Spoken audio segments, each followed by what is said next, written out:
Hey, it's Young with AO Reliance, shooting a rant, I guess, on the Insta360 1R that I just got last Tuesday.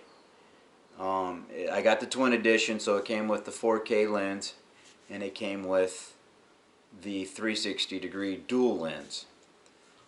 This is a buyer beware. It's a brand new product. It was just released, and they've got issues. I'm sure that they can fix, but the way they've been having their content creators on YouTube upsell this thing for the last 2 months, you should beware when you buy this.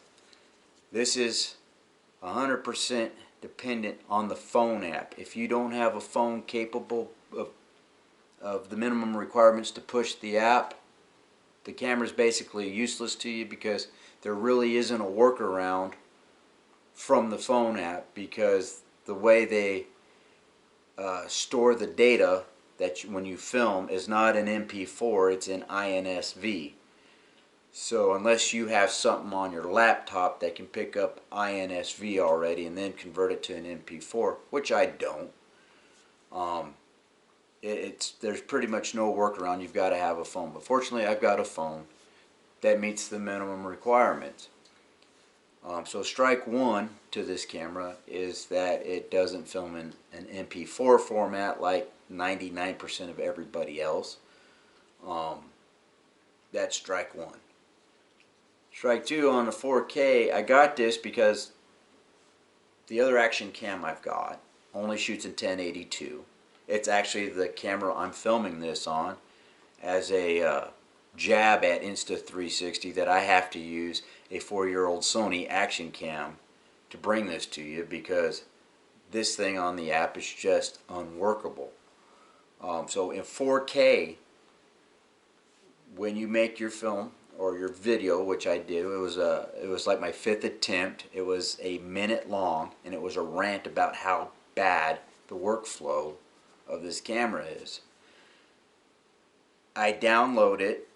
The workflow should be that when it's hooked up to the phone, you download the footage from the camera to the phone within the app, and then you can turn the camera off so you're not burning up the battery. I did that, and then I go to edit it, and I can't work with it because the app can't push the 4K video. It buffers, it freezes, it's unworkable. So I went ahead and I go, alright, well, let me try exporting it, because when you export it within the app, it converts it to an MP4 file, and then it saves to my phone's gallery.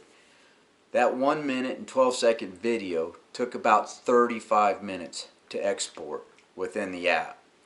But once it got onto my phone's internal storage as an MP4 file, my phone had no problem playing the video. By the way, I've got a Galaxy S9, so it meets the requirements. So the workability in the 4K is another strike. It's just not there. Now, it has no problem if I'm in HDR or if I film in 1082. It's fine, but one of the selling points to this camera was that it could shoot in 4K, and it does shoot in 4K. You just can't do anything with the editing software that they give you. Strike two.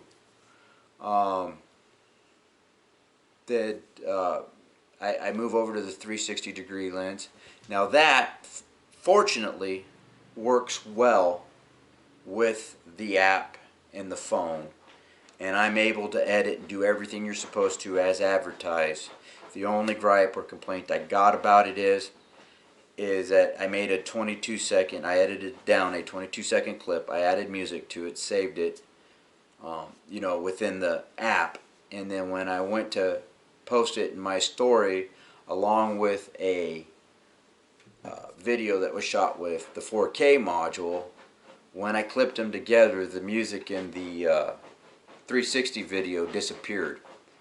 So I'm having an issue trying to get the exact 360 video clip that I want to clip to other videos, which is problem number 3, and leads me into problem number 4. Is I'm afraid that I'm not going to be able to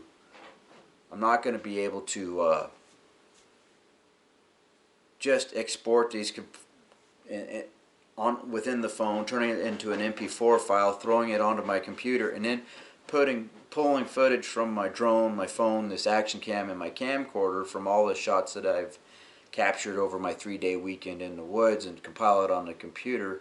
I'm afraid my 360 video is not going to be as immersive once I upload it, because I've had to convert it to the MP4 and I had to clip it together with a generic editor.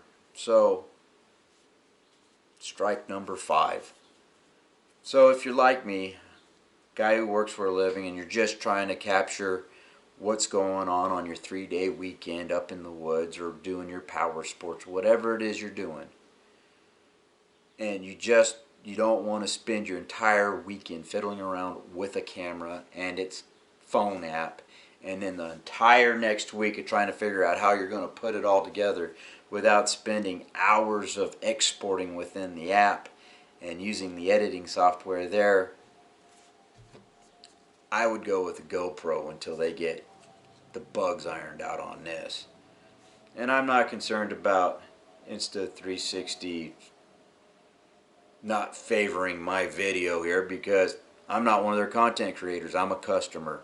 I spent my money on this, and the learning curve on your application is so steep it's not even worth using.